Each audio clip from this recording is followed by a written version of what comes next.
On March 20th, open-source satellite trackers detected something running at high speed through the South China Sea, cutting a wake that defied the usual merchant patterns. This wasn't a carrier, a destroyer, or a standard amphibious ship.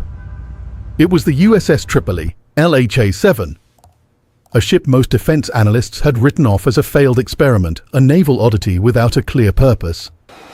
But on her flight deck sat 20 F-35B Lightning II stealth fighters, and inside her hull, 2,500 Marines were preparing for a destination that changes the entire global security map, Hormuz.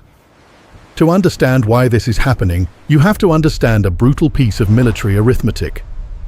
We broke 90% of Iran's military equation. 60 warships sit on the bottom of the Gulf. The missile factories that fed Hormuz its teeth are now rubble. The drone production lines are silent. 2 carrier strike groups, the Lincoln and the Ford, hold the perimeter from opposite oceans, locking down the Arabian and Red Seas. From the outside, the seed looks complete, yet the Strait of Hormuz remains closed. If you're wondering how a defeated military can still hold the world's economy hostage, hit that subscribe button right now because we're about to solve the equation that the headlines are missing. The problem is that 90% is not 100, and in naval warfare, the distance between those two numbers is a supertanker on fire. More than 150 tankers are currently anchored outside the strait, hemorrhaging fuel costs while Brent crude holds steady above $100 a barrel. The market price is certainty, and right now, certainty does not exist. The remaining 10% of Iran's capability, mines seeded across the seabed, mobile launchers buried in mountain tunnels, and fast attack craft staged in coastal coves, is enough to deny a 6 nautical mile shipping corridor. You don't need to sink a whole convoy to close a strait, you only need to sink one ship. One burning hull in that narrow corridor, and no insurer on Earth will write the next policy. The strait doesn't close by force, it closes by fear. And fear only needs one example. This is the paradox the Pentagon is facing. The most powerful navy in history solved the big problem, but escorting tankers requires total control. That is why they are sending a ship the critics hated. If you think this kind of deep strategy analysis is what's missing from your feed, share this video with a friend who loves military history. It helps us keep the lights on and the data flowing. When the Navy designed the America-class Flight Zero, they made a decision that drew fire from Congress and Marine Corps generals alike. They removed the well deck. For those who don't know, the well deck is the ballast-flooded chamber at the bottom of an amphibious ship used to launch hovercraft and landing craft. It has been the identity of amphibious warfare since World War II. Designing an amphib without a well deck was like engineering a cargo truck and forgetting the bed. The backlash was so fierce that Congress eventually mandated the well deck be restored for future ships in the class. The Tripoli was written off as a mistake, an amphibious ship that forgot how to be amphibious. But the Navy understood something the critics missed. By removing that massive well deck, they unlocked a doubled hangar bay, expanded aviation maintenance facilities, and massive jet fuel storage. In April 2022, Tripoli proved she could operate 20 F-35Bs simultaneously. She isn't just an assault ship, she is a lightning carrier. Nearly half the air wing of a $13 billion supercarrier on a ship that costs a fraction of the price. Now, here is why that mistake is exactly what Hormuz needs. Supercarriers like the Ford are too valuable to risk inside the 500-mile bathtub of the Persian Gulf. Losing a carrier is a national catastrophe. But Tripoli, at 44,000 tons, occupies a different spot in the risk calculus. She is expendable enough to get close and powerful enough to change the math. She brings the 31st Marine Expeditionary Unit, a force that just finished practicing island seizures in Exercise Iron Fist 26.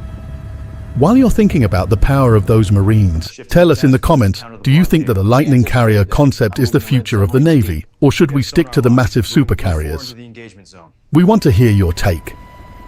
The Tripoli solves 3 specific problems the carriers couldn't touch. First is the time on station problem. When the Lincoln launches jets from 500 miles away, they spend over 2 hours just flying to the strait and back. They only get 40 minutes of actual patrol time before they have to refuel. That gap is where Iranian drones find tankers. Tripoli, operating at 100 miles, triples that time on station. Her F-35BS can stay over the shipping lanes for hours, killing drones before they can transmit targeting data. She severs the kill chain at the source. Second, Tripoli tackles the 3 fortified islands inside the shipping corridor: Abu Musa, Greater Tunb, and Lesser Tunb. These are unsinkable aircraft carriers loaded with missiles. A normal ship would have to sail through minefields to reach them, but Tripoli's Marines don't use the water. They use vertical envelopment, flying Ospreys and heavy-lift helicopters over the mines and onto the islands to neutralize launchers directly.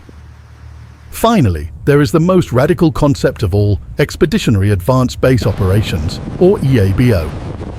This is the Marine Corps brand new playbook for 2030.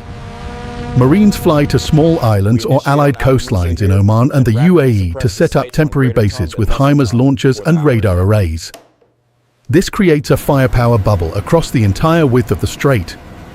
You no longer need a billion-dollar destroyer sitting in the middle of a minefield to protect tankers. You have Marines on the ground firing precision missiles from the shore. This is a dimension Iran never prepared for. For 40 years, Iran built defenses against ships and aircraft. They built mines for the water and missiles for the sky. But they didn't build defenses for Marines who arrive from the sky and stay on the ground. When Tripoli arrives, the equation gains a variable that Iran cannot solve in weeks, especially with their factories in ruins. This isn't just about adding more firepower. It's about shifting the initiative.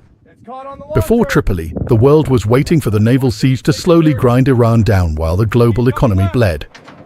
After Tripoli, the Pentagon is solving the problem actively from multiple dimensions. The ship they called a mistake is now the only answer to the 10% problem. It proves that in modern warfare, it's not always the biggest ship that wins, it's the one that can adapt to the brutal arithmetic of the battlefield. If you enjoyed this breakdown and want to see more equations solved, make sure you've subscribed and hit the notification bell. We don't sell headlines here, we solve the math of the modern world. Would you like me to analyze the specific weapon systems the 31st MEU is bringing to the shore, or perhaps look at how the insurance markets are reacting to the Tripoli's arrival? Let me know in the comments. Confirming launch authorization. Missile away. Tracking impact.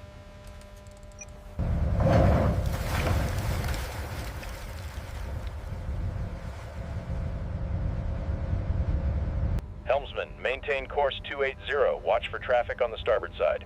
Aye, Captain. Course 280.